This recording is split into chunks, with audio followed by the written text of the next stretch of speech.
Hello everyone, welcome to EduTap. I'm Tanushree and this is another video of our NABARD Grade A to Z series. In this particular video, we are going to discuss about the previous year papers. So students, as part of this series, till now we have discussed so many important and interesting topics which are related to your NABARD Grade A preparation, and not just the preparation. Even if you are seeking that important information, the strategy related information, all of that has been covered in detail in this particular series. The link for this entire series, it is given in the description box. You can go and watch any video which you are interested in watching. And today we have reached letter P and we are going to discuss the previous year papers. But students, apart from the previous year papers, there is a lot of other information which you might be seeking as far as the NABARD organization is concerned, NABARD Grade A as an exam is concerned. So for all of you, we have curated this guidebook, and the link to download this guidebook has been provided in the description box below. You can download it for free. And students, before we start the session, I just want to share a very important piece of information with you. That is that currently, because a lot of notifications, they are on their way. So we are launching a never before offer. So on NABARD Grade A, we have launched a flat 74% off on our NABARD Grade A Silver course, NABARD Grade A Gold course and the NABARD graded test series. You can use the code one time 74 and you can get a flat 74% off on all the NABARD related courses. And this offer, it is valid from 1st of August to 3rd of August, right? So please hurry up and you can save up to 80% using these offers. Now students, as far as previous year questions are concerned, so first of all, it becomes very important कि ma'am आप हर बार previous year questions की बात करते हो, तो ये क्यों ज़रूरी है। मैं सबसे पहले आपसे एक बात जानना चाहती हूँ कि आपने कितनी बार ये चीज़ सुनी है अपने पेरेंट्स के थ्रू, अपनी सोसाइटी के थ्रू, कि एफर्ट से सिलेक्शन हो जाएगा, अगर मेहनत करोगे तो तुम्हारा हो ही जाएगा, जो मेहनत करता है उसका कहीं ना कहीं हो ही जाएगा। ये बात हम सब ने सुनी है कहीं ना कहीं। लेकिन मैं आपसे पूछती हूँ कि आपने कितने ऐसे लोगों को देखा है जिन्होंने एफर्ट पूरा डाला है, बहुत ज़्यादा मेहनत करी है, बट फिर भी उनका सिलेक्शन जो है वो नहीं हो पाया। ठीक है, जो लोग लाइब्रेरीज में बैठे रहते हैं, घंटों पढ़ाई करते रहते हैं, किताबों में डूबे रहते हैं, बट फिर भी उनका सिलेक्शन नहीं हो पा रहा है। अगर सिर्फ मेहनत करने से सिलेक्शन हो जाता तो शायद हर लाइब्रेरी में 8-10 घंटे बैठने वाले बच्चे का सिलेक्शन हो चुका होता। बट जो हम पिक्चर देखते हैं, जो हम रियलिटी देखते हैं, उसमें ऐसा नहीं है। बहुत से स्टूडेंट्स बहुत मेहनत करते हैं बट फिर भी उनका सिलेक्शन नहीं हो पा रहा है। तो इससे हमें एक बात तो समझ आती है कि एफर्ट का मतलब सिलेक्शन नहीं होता है। तो फिर सिलेक्शन का मतलब होता क्या है आखिर? सिलेक्शन होता है डायरेक्टेड एफर्ट से। ठीक है, आपका जो गोल है, जब उस गोल की तरफ आप एक डायरेक्टेड, फोकस्ड, डेडिकेटेड एफर्ट लगाते हो ना, तो आपका सिलेक्शन होता है। अब फिर से सवाल उठता है कि भाई ये एफर्ट जो है, ये डायरेक्टेड एफर्ट से कैसे अलग है? डायरेक्टेड एफर्ट में हम ऐसा क्या अलग कर रहे हैं कि हमारी मेहनत ज्यादा अच्छी है और हमारे सिलेक्शन के चांसेस ज्यादा हैं?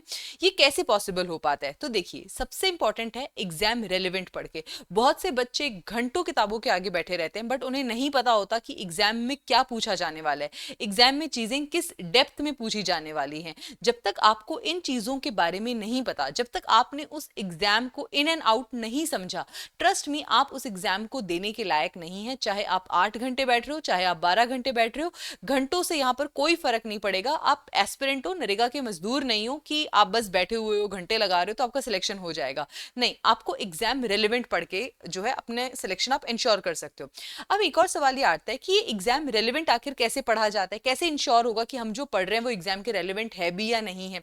देखिए स्टूडेंट्स, आप डिफरेंट कोचिंग इंस्टीट्यूट्स को पढ़ लो या आप सेल्फ स्टडी से पढ़ लो, आपको हमेशा ये डाउट रहेगा कि क्या जो मैं पढ़ रहा हूं या पढ़ रही हूं वो एग्जाम रेलेवेंट है भी या नहीं है।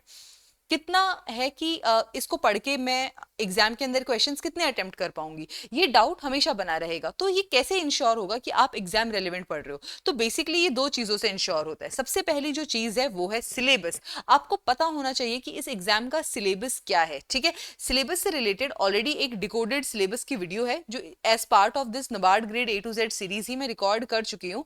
ठीक है, आप उस वीडियो को जाके देख सकते हो जहां पे हमने पूरा सिलेबस डिकोड करके यहाँ पर लिखा है।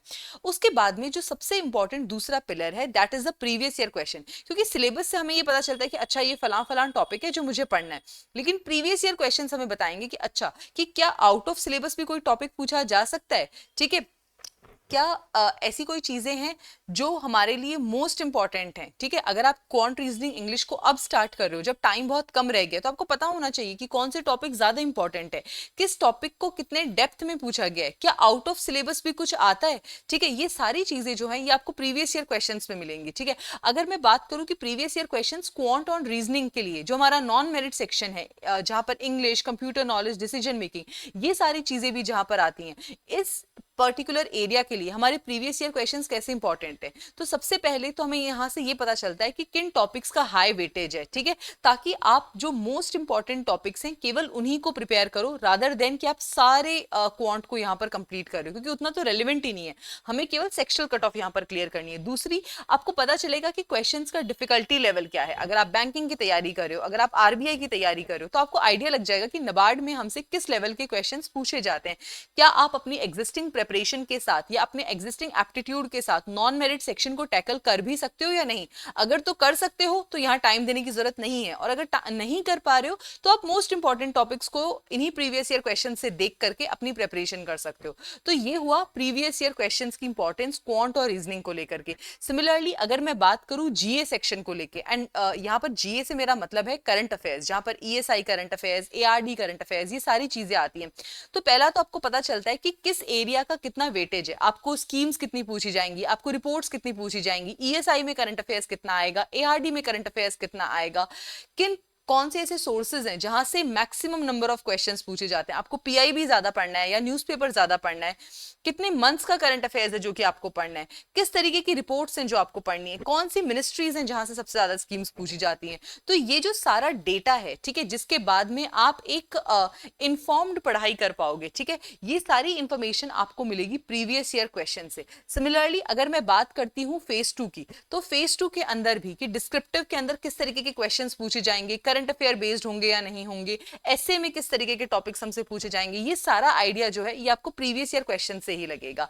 इसके बाद में जो मैंने आपसे एक बात कही थी कि आउट ऑफ सिलेबस जो है, ठीक है, कितना ऐसा पार्ट है जो कि आउट ऑफ सिलेबस यहां पर होगा और हमसे पूछा जाएगा।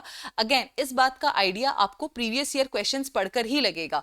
कैसे स्टूडेंट्स, फॉर एग्जांपल जैसे हमारा जो एआरडी का सिलेबस है, एआरडी के अंदर हमें एनिमल हस्बेंड्री टर्म गिवन है, लेकिन इस एनिमल हस्बेंड्री के पूरे सिलेबस के अंदर कहीं पर भी मिल्किंग का टॉपिक नहीं गिवन है, कहीं पे भी एनिमल डिजीजेस का टॉपिक जो है वो नहीं गिवन है। लेकिन 2024 पेपर में हमने देखा कि मिल्किंग से भी क्वेश्चन पूछा गया है, एनिमल डिजीज से भी क्वेश्चन पूछा गया है, ठीक है। तो इस तरीके से जब आप प्रीवियस ईयर क्वेश्चंस का एनालिसिस करोगे तो आपको समझ आएगा कि कौन से ऐसे पेरिफेरल टॉपिक्स हैं जो आपको अपने एग्जिस्टिंग सिलेबस के साथ पढ़ने हैं, ताकि एग्जाम के अंदर कोई भी चीज जो है वो छूटे नहीं, ठीक है। इन सारी रीजंस की वजह से प्रीवियस ईयर क्वेश्चंस आपकी प्रेपरेशन जर्नी का सबसे सबसे ज्यादा इंपॉर्टेंट पार्ट है। चाहे आप प्रेपरेशन को स्टार्ट कर चुके हो, चाहे आप प्रेपरेशन ऑलरेडी अपने आप ऑलरेडी अटेम्प्ट दे चुके हो, या प्रिपरेशन करने के बारे में सोच रहे हो, आप किसी भी फेज में हो, प्रीवियस ईयर क्वेश्चंस आपके लिए बहुत ज्यादा इंपॉर्टेंट हैं, ठीक है। और इसी इंपॉर्टेंस को ध्यान में रखते हुए हमने previous year question papers since 2021 उनका जो डाउनलोड लिंक है वो डिस्क्रिप्शन बॉक्स में दे दिया है आपको। आप वहां से प्रीवियस ईयर क्वेश्चंस को डाउनलोड कर सकते हो। They are going to be immensely helpful for you.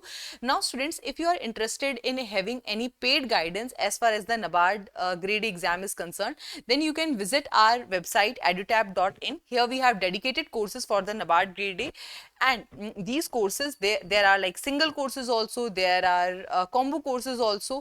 So in the single courses, first of all we have a NABARD grade A 11-hour trial course in which we provide you the taste of the deliverables that are available in our other courses. It is only for ₹1. Now students, apart from that we have a phase 1 and phase 2 test series. Then we have a silver course wherein we provide the guidance for the phase 2 and the interview preparation, and then we have a gold course also wherein we provide the complete guidance for the phase 1, phase 2 and the interview part. So these are the courses that are currently available on our website as far as the EduTab is concerned. And as I have previously also informed you that currently we are running a never before offers on our courses, and there is a flat 74% off on our NABARD grade A courses. You can use the code 1time74. This offer, it is valid from 1st of August to 3rd of August, right? So I hope this video was helpful and insightful for you. Thank you so much, and I wish you all the very best.